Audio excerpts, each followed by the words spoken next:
Bismillahirrahmanirrahim. Assalamu alaikum. I am Abdurrahman, student of Electronics Engineering UT Texla.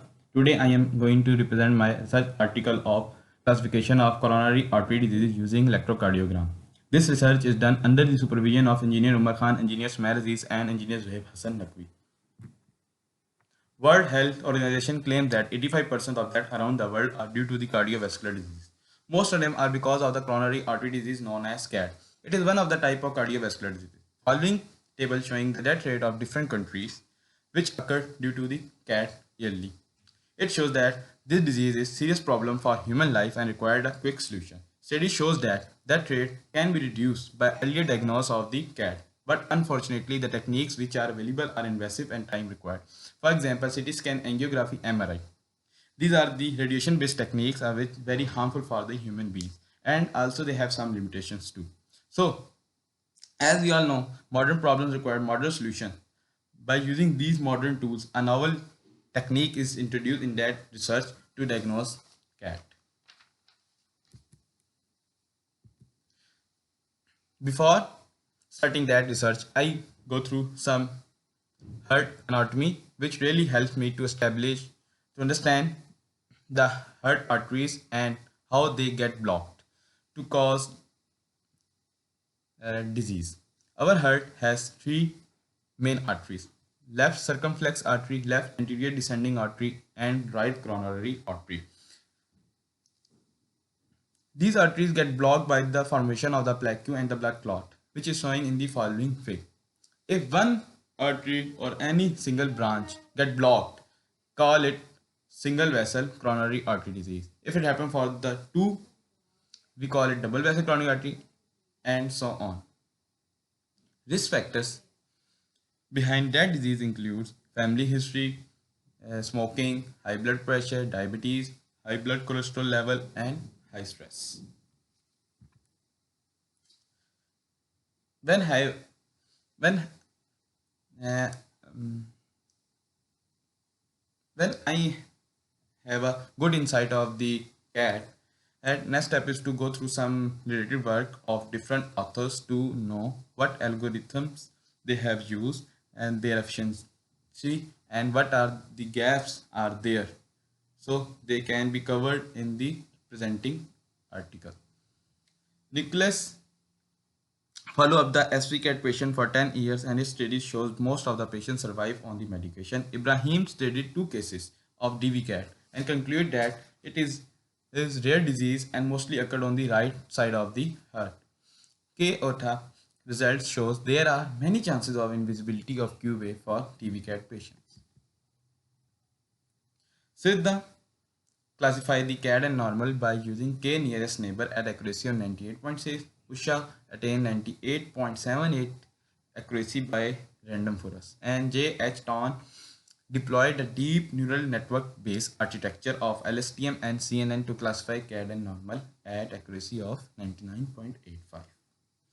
The presenting literature help us to identify the research gap and cover that gap with our ideas and efforts. The uniqueness of that research is to it classify CAD itself too, and that is not done by anyone before. To carry out that research, we first gather data of CAD's patient by visiting different hospitals in the region of Islamabad and Rawalpindi. This is done by the device Betalino, which is portable and easy to use. The gathered data have some noise and artifacts. To remove them, empirical mode decomposition works really good and help to extract region of interest too, which is known as ROI. These are the IMF plots of healthy SVCAT, DVCAT, and TVCAT. When the ROI is extracted, next task is to extract some features, which combination give H2 trained classifier to classify these four classes at high accuracy. The features are as follows: impulse factor, shape factor, marginal factor, kurtosis, skewness, energy entropy, spectral entropy, Higuchi fractal dimension, quantime, energy, and the RSS queue. After extraction of features, we have a feature file. That feature file is fed to the classifier learner of MATLAB and trained with 10-fold cross validation. The cubic SVM gives the maximum accuracy. SVM basically is a simple machine learning algorithm. It is a supervised learner and able to draw linear or non-linear hyperlines. The cubic is the non-linear hyperline. SVM working is very simple. It first identifies the support vectors, draw the margin line across them, and find the midpoint between these margin lines. That point is at maximum distance to support vectors, and hyper is drawn on it. Following figure is showing the linear SVM, which gives some insight to understand the working of SVM to you. Now it's time to show the results. Now it's time to come towards the results. This is the comparison of the different kernel of the SVM, and clearly showing that cubic gives the highest accuracy of 95. It is the confusion matrix of cubic SVM.